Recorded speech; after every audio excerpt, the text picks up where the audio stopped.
Romanos capítulo 15, versículo 5. Dice así: pero el Dios de la paciencia, mira, Dios, el Dios del amor, el Dios de la paciencia, el Dios de la paz. Hay muchas maneras como podemos describir a Dios. Quiere decir, es un solo Dios de quien va la vida, sale la paz, sale la justicia, sale la paciencia. Aquí Pablo lo llama el Dios de la paciencia. Pero el Dios de la paciencia y de la consolación os dé entre vosotros un mismo sentir según Cristo Jesús. Un mismo sentir. A la familia, toda la familia, padre, madre, hijos, un mismo sentir. Una familia unida, una empresa unida, una iglesia unida, una sociedad unida. Pero eso es solamente cuando el Dios de la paciencia nos da su paciencia, porque no es fácil vivir en unidad. Tal vez en este momento estoy predicando para una familia desunida, una familia que está ya a la orilla del divorcio, ya están pensando hasta en separarse. Y muchas veces la pareja se pregunta, ¿pero por qué? En el fondo nosotros nos amamos, pero ¿por qué no logramos vivir en armonía? ¿Por qué? Y a veces uno le echa la culpa al otro, el otro le echa la culpa al otro, y echándose la culpa no se arregla nada. ¿Sabes cuál es el problema? Porque una pareja que se ama vive desentendiéndose, porque no basta el amor de uno por el otro. Se necesita el amor de Dios, el amor del Dios de la paciencia. Se necesita la paciencia de Dios. Ahora mira lo que Pedro dice: el Dios de la paciencia y de la consolación. Quiere decir que si en este momento estás triste, Dios viene y te consuela. Si estás desesperado, Él viene y te consuela. Yo digo, bienvenidas las lágrimas, si es el Señor Jesús que va a venir y con su mano maravillosa va a enjugar mis lágrimas y me va a consolar.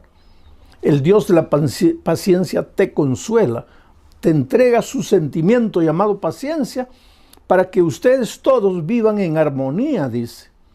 Ahora, ¿qué es paciencia? Es esperar.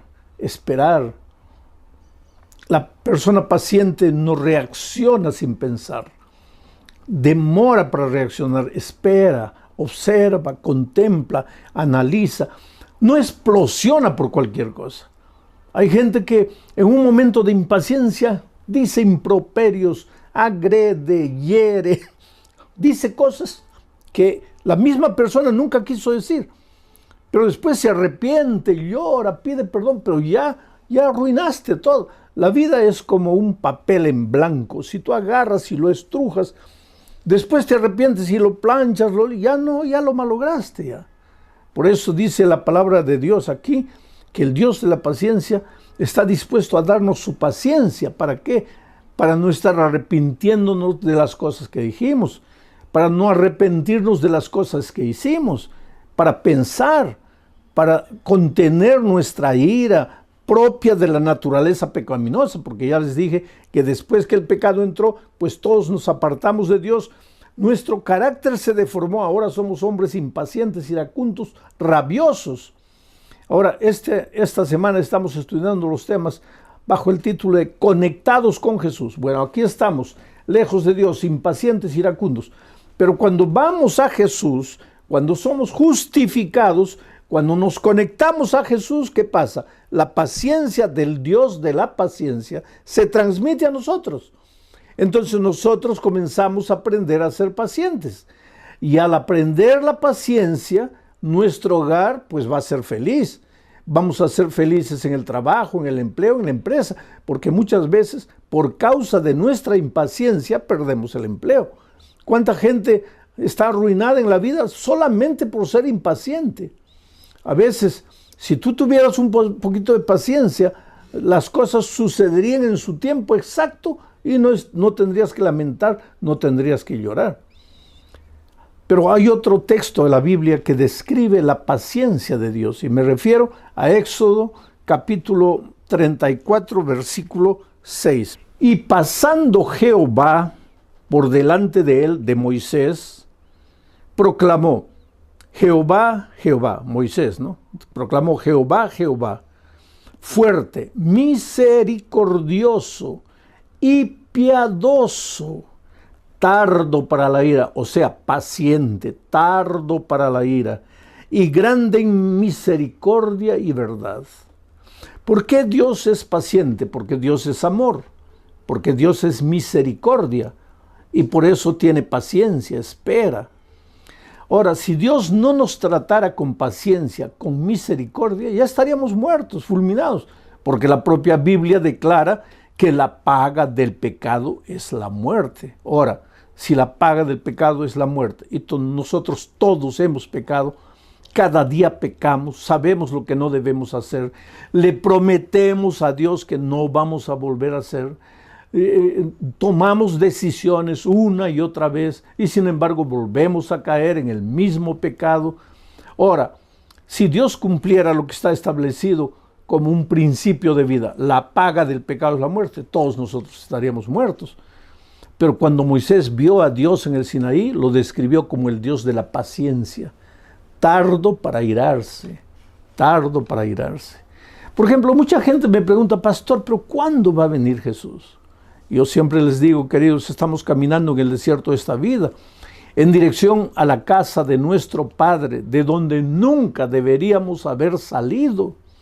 Así como el hijo pródigo un día dejó la casa del Padre y después sufrió, lloró, padeció, pasó hambre, comió hasta la comida de los puercos, y ahí en la miseria y en su dolor se acordó y dijo, ¿cuántos jornaleros en la casa de mi Padre tienen que comer y yo aquí muriendo de hambre? Pero yo le preguntaría al hijo pródigo, ¿y por qué te saliste de la casa del Padre? Y nosotros también, queridos, en este mundo no es nuestro hogar. Nosotros no hemos nacido para perecer en este mundo. Nosotros somos peregrinos y advenedizos. Somos inmigrantes. Nuestro verdadero país está en el cielo. Nuestra verdadera casa es la casa del Padre, de donde nunca deberíamos haber salido. Hoy día, caminando en el desierto de esta vida, pues somos heridos muchas veces, perdemos la familia, estamos sufriendo de la pandemia, perdiendo el empleo, tantas dificultades, la gente nos traiciona, la gente nos agrede, hay muchachos jóvenes, la sociedad coloca preconceptos encima de ellos. En fin, este mundo es injusto, este mundo es cruel, tenemos que reconocer. Pero nosotros estamos caminando a nuestro hogar. ¿Y cuándo vamos a llegar? ¿Cuándo va a terminar todo esto? Cuando Cristo venga. ¿Y por qué Cristo no viene? Y ahí entra Pedro y dice, el Señor no retarda su promesa como algunos la tienen por tardanza, sino que es paciente, esperando que todos se arrepientan, que vengan al arrepentimiento, que se entreguen a Jesús. Oh, querido, yo te pregunto, si Jesús hubiera vuelto ayer, ¿tú estarías salvo? Tal vez no, porque estabas caminando lejos de Dios. Y como Dios te ama, porque Dios te conoce personalmente. A veces cuando la vida te golpea, tú puedes pensar, ¿dónde está Dios? Dios se olvidó de mí. No, querido, tú estás en la palma de las manos de Dios. Dios conoce dónde vives, lo que tienes, lo que no tienes, si te duele la cabeza, si estás triste, si estás con ganas de llorar. Dios conoce tu vida. Él te ama, te acepta como eres. Entonces en ningún momento pienses que Él se olvidó de ti. Y si Él no ha venido todavía es porque tú eres importante, porque Él te ama. Porque cuando Cristo venga y lleve a sus redimidos al cielo, Él quiere llevarte a ti. Y no solo a ti, quiere llevar a tu esposa, a tus hijos. Y si en este momento estoy predicando por una esposa e hijos que están en la iglesia, pero el esposo no, y estos días tú como esposo estás escuchando así medio desconfiado, yo quiero decirte que Jesús viene, va a llevar a tu esposa y a tus hijos, pero quiere llevarte a ti también, porque tú eres importante para Dios, Dios te ama, tú no te dabas cuenta tal vez, tú estabas tan ocupado trabajando en las luchas de la vida, o tal vez tan absorto por los placeres de este mundo que no te dabas cuenta que Jesús está corriendo atrás de ti y Dios está usando el instrumento llamado tu esposa, tus hijos, para llegar a tu corazón. Y en esta noche no son mis palabras las que te están llegando al corazón, son las palabras de Dios. Yo soy apenas una herramienta en las manos de Dios para tocar tu corazón. Bueno, ese es el Dios de la paciencia, el Dios tardo en airarse, el Dios que no permite que Jesús venga todavía, no porque se está demorando, sino porque es paciente, esperando que tú te arrepientes, que tú estés preparado para encontrarte con Jesucristo. Entonces viene la otra pregunta, pero pastor, ¿por qué ese Dios paciente hizo tantas cosas terribles en el pasado, especialmente en el Antiguo Testamento? El otro día yo encontré un joven universitario que me decía justamente eso. Pastor, para mí, cuando yo leo la Biblia, parece que hubiera dos dioses. Un Dios del Antiguo Testamento, que es bravo, justiciero, su nombre Jehová de los ejércitos, soldado, guerra, batalla. Un Dios que no perdona, un Dios intransigente, un Dios radical. Un Dios que no acepta que sus hijos se desvíen, que mata, no solamente mata a los hombres, mata a mujeres, niños. ¿Qué Dios es ese? Y entonces ese muchacho me decía, cuando yo vengo al Nuevo Testamento, ahí encuentro ya un Dios diferente, porque el Señor Jesucristo ama, perdona, justifica, espera, nos da su gracia.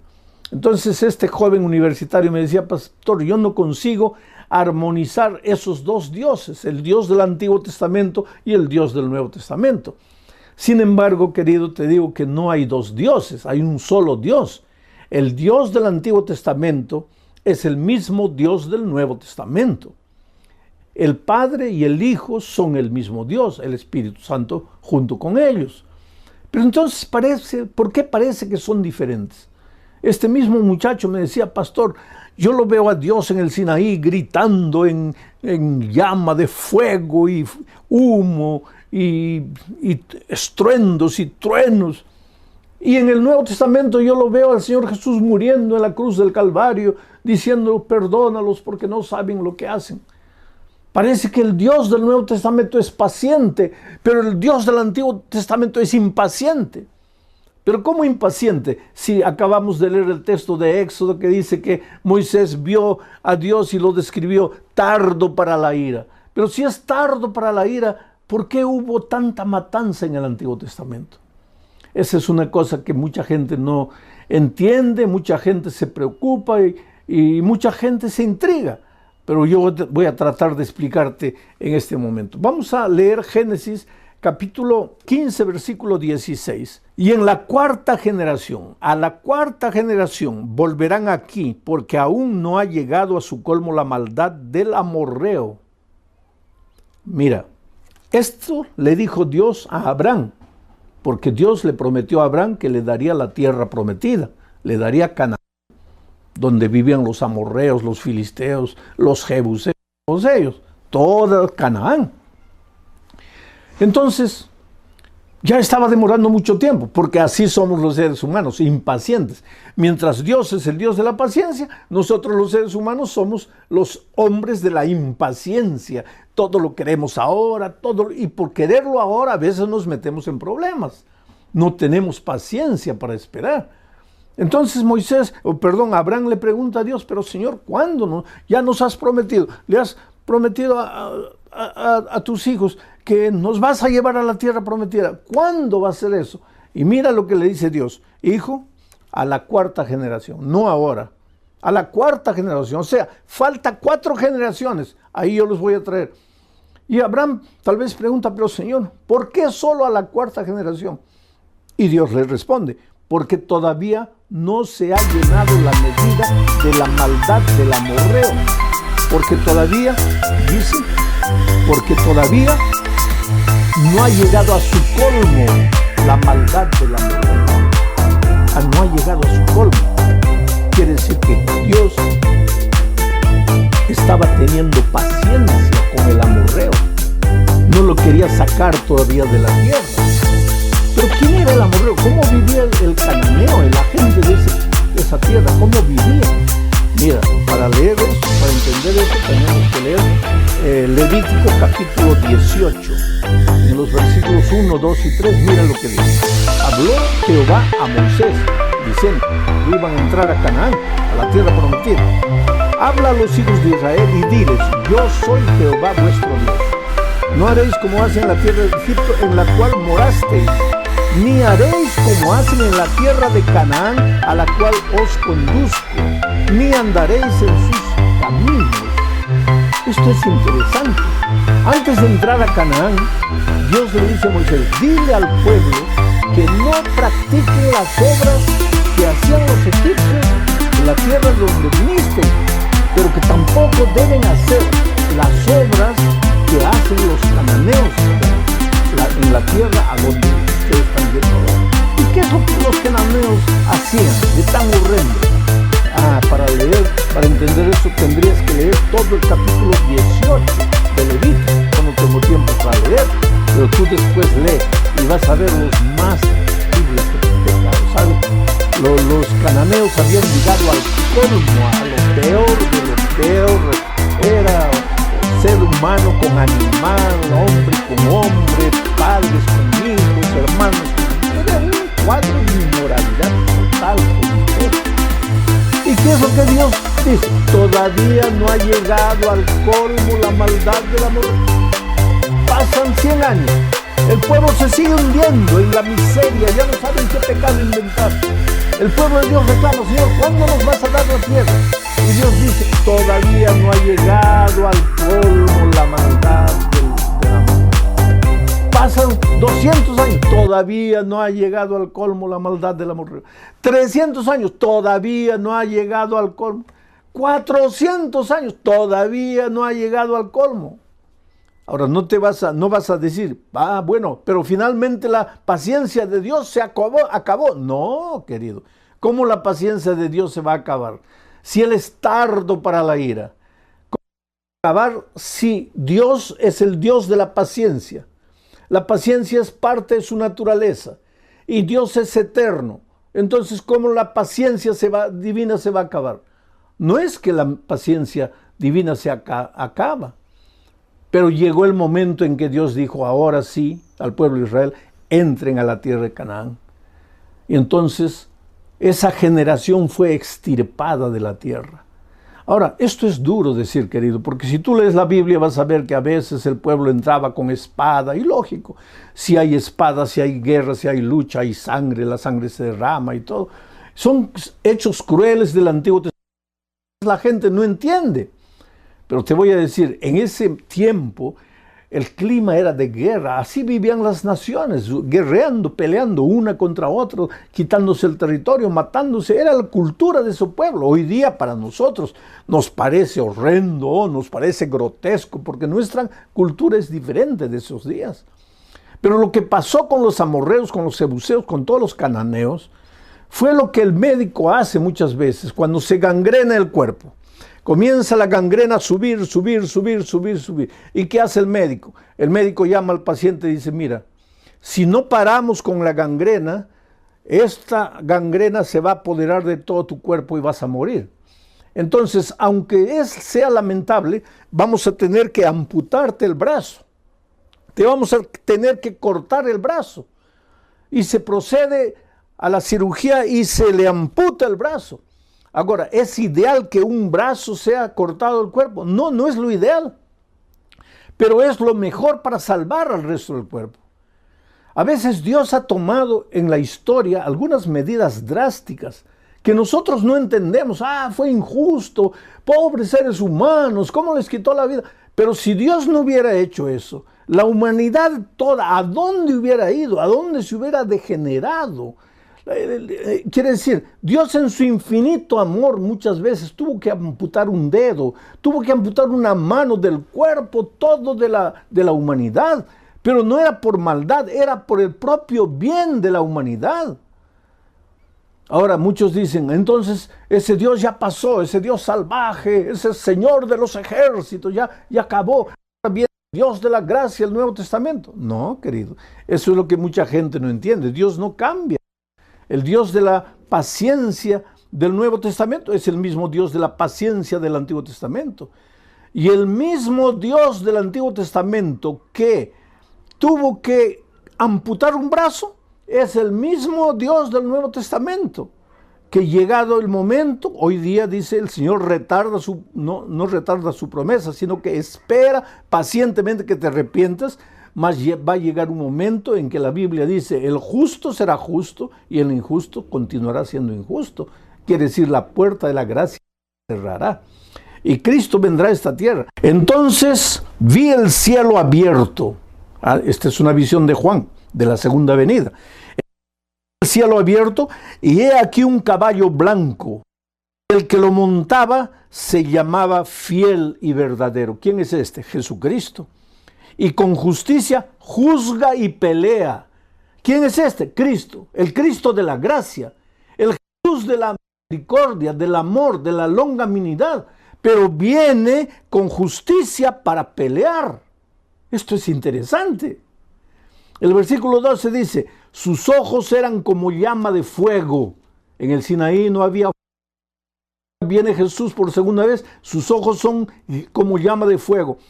Y había en su cabeza muchas diademas y tenía un nombre escrito que ninguno conocía sino él mismo. ¿Quién es este? Es Jesús.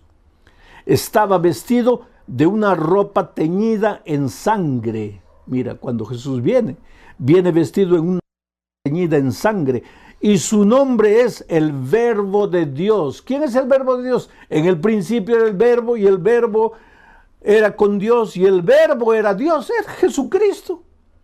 Cuando viene por segunda vez, simbólicamente en un caballo blanco, para pelear, para juzgar con justicia, no es el Dios de la gracia, es el Dios justiciero.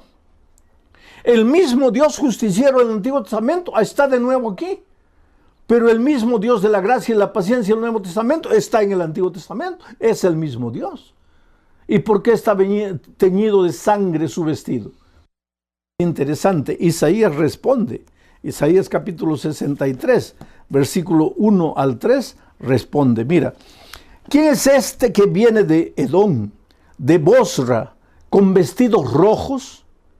Este, hermoso en su vestido, que marcha en grandeza, en la grandeza del poder. Mira cómo combina la descripción con la descripción de Juan en Apocalipsis.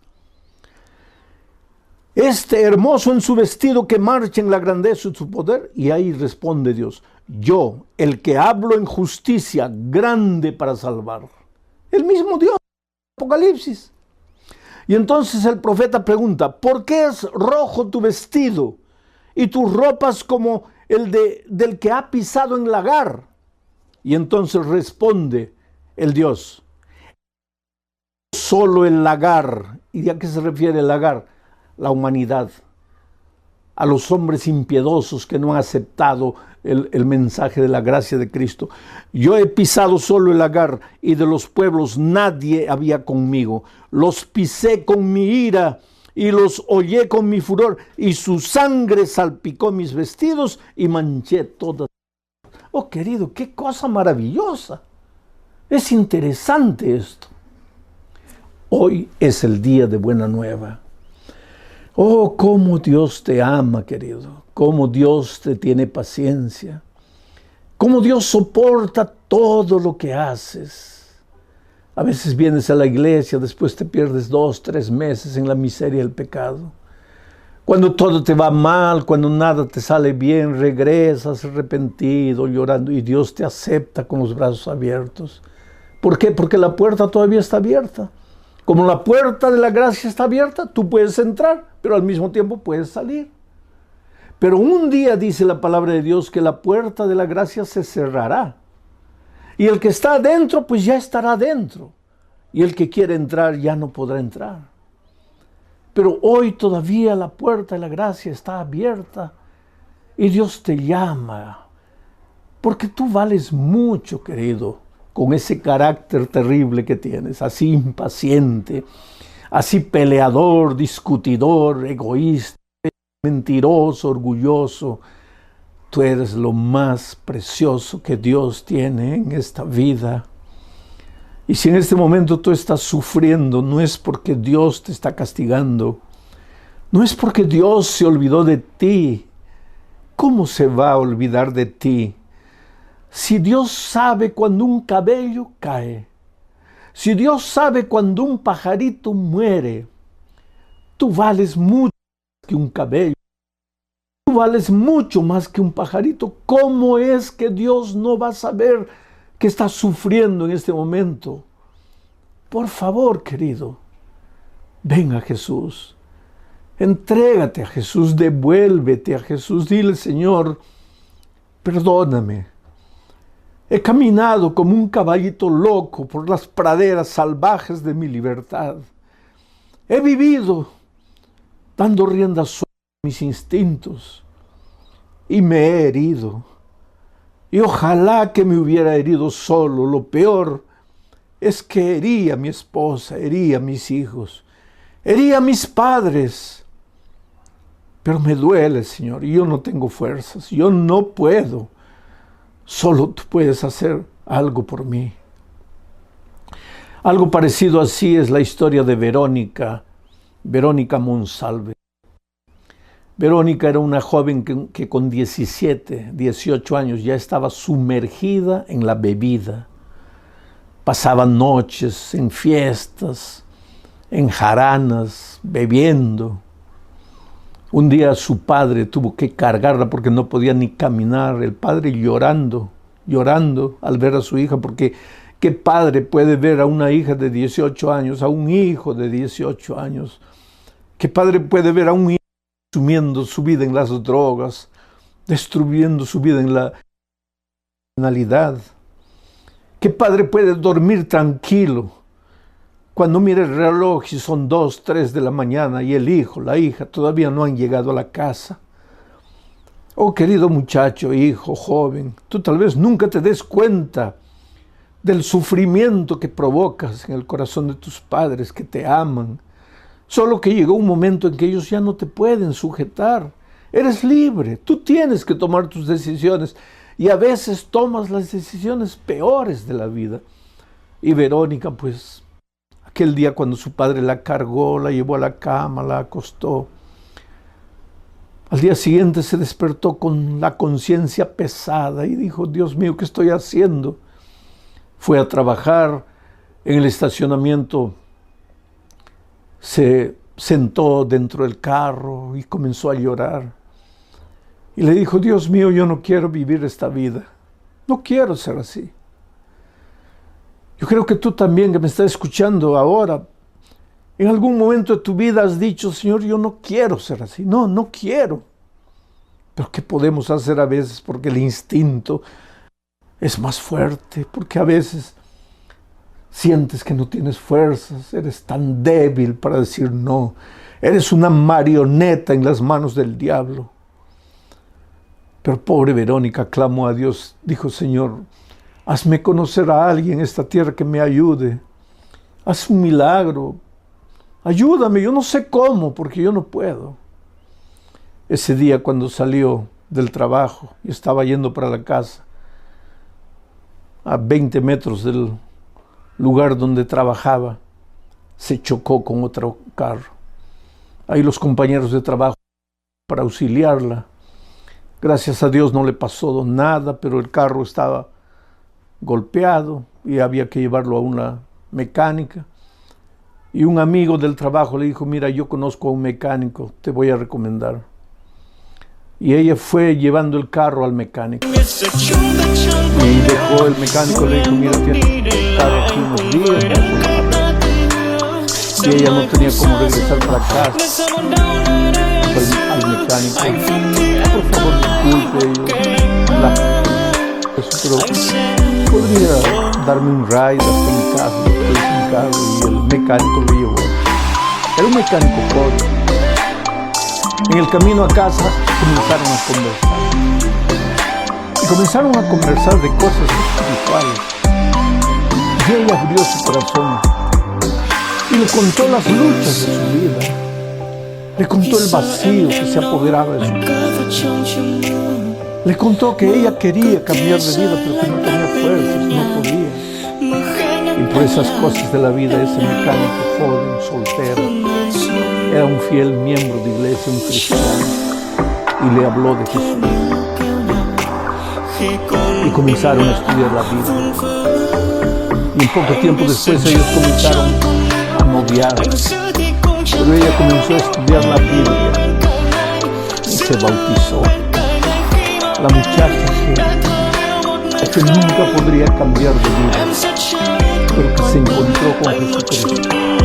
Y yo te digo una cosa, cuando tú te encuentras con Cristo, no hay nada en tu vida que no pueda transformar. Jesús solo no puede hacer una cosa: forzarte la voluntad. Él no puede derribar la puerta de la oración y entrar por la puerta. Él dice en la palabra: yo estoy a la puerta y llamo. Si me abres la puerta, entraré a ti. Pero cuántas veces Jesús se cansa de tocar la puerta y se va, porque tú no le abres. Ahora yo te pregunto esta noche, ¿hace cuánto tiempo el Señor Jesucristo te está llamando? Te está diciendo: hijo, estoy teniendo paciencia conmigo. Y por favor no tengas miedo, porque yo no te estoy diciendo que mi paciencia se va a acabar. No, mi paciencia es eterna, nunca se va a acabar. Pero es que tú tal vez te vas a endurecer a tal punto que no te vas a querer más arrepentir. Mi palabra ya va a rebotar de tu corazón de piedra. Es por eso que hoy es el día de la nueva, hoy es el día de salvación. Es por eso que no tienes que dejar tu decisión para mañana. El otro día yo estaba en una iglesia y vi una discusión. Había una madre cuyo hijito tenía 12 años, 11 para 12 años, y la madre quería que el niño se bautice porque el niño quería ser bautizado. Él no era un niño, un jovencito. Quería ser bautizado, pero la madre quería. Pero el padre era primer anciano de iglesia, el padre no quería. Entonces me llamaron a mí y el pastor estaba ahí. El pastor decía: bueno, si la madre quiere y el niño quiere, pues bautícense. Pero el padre decía: no pueden bautizarse. Entonces me llamaron a mí. Y yo les pregunté: ¿y por qué no? ¿Por qué tú crees que él no puede bautizarse? Y él me dice: porque él todavía no hace las cosas bien hechas. Y yo le pregunté: pero a ver, dime una de las cosas que no hace. Dime una de las travesuras. Me dice: por ejemplo, él no arregla su cama cuando se levanta. Y la esposa que estaba ahí lo mira al esposo anciano y le dice: pero querido, tú tampoco arreglas la cama. Quien arregla la cama soy yo. Y tú ya estás bautizado y todavía eres anciano de iglesia. Querido, es una situación interesante. Pero te digo una cosa, mira. La experiencia de un muchachito de 11 años, él puede tener una experiencia cristiana, pero nunca va a ser la experiencia cristiana de mí, con la edad que yo tengo. Porque ese muchachito se puede bautizar con 10, 11, 12 años, si los padres lo van a apoyar en la fe. Pero mañana, después del bautismo, seguramente que va a estar subiendo a un árbol de mangos a recoger mangos. Ahora, si a mí me ves mañana subiendo un mangueral para recoger mangos, pues llévame al manicomio porque estoy loco. ¿Qué te quiero decir? La experiencia de un viejo es la experiencia de un viejo. La experiencia de un jovencito es la experiencia de un jovencito. Pero Dios llama a los jovencitos, y cuando un muchachito que ya tiene conciencia, ya tiene noción de lo que es malo, de lo que es bueno, ya tiene noción de quién es Jesús, qué es la palabra de Dios, y quiere bautizarse, no hay problema para que se bautice. Así que tú, jovencito, si estás pensando bautizarte, bautízate. Y tú, querido joven, hermano adulto, si sientes que el Espíritu de Dios te está llamando, toma tu decisión esta noche. Hazlo en el nombre de Jesucristo. Mientras estoy orando, tú expresa tu decisión ahí donde estás. Oh Padre querido, gracias por el mensaje de esta noche. Esta noche hemos aprendido que cuando vamos a ti, nos conectamos a ti, tu paciencia se transmite a nosotros y nosotros nos volvemos hombres pacientes. Tú eres un Dios de paciencia, de misericordia. Tú eres justo, Señor. En el Antiguo Testamento muchas veces tuviste paciencia generación tras generación tras generación. Pero llegó un momento en que esas personas era mejor que descansaran de que continuaran viviendo la vida terrible que estaban viviendo. Hoy tú sigues siendo el Dios de la paciencia, el Dios del amor, de la gracia y de la misericordia, pero llegará un momento, Señor, en que la historia de este mundo tendrá fin. Las puertas de la gracia se cerrarán. Jesús volverá a llevar a sus hijos, y todos los que queden en esta tierra, no será porque Dios dejó de amarlos, no será porque Dios perdió la paciencia con ellos, será porque ellos no aceptaron la paciencia divina. Por eso hoy es el día de buena nueva, hoy es el día de decisión, y ayuda, Señor, a las personas a tomar su decisión. En el nombre de Jesucristo. Amén.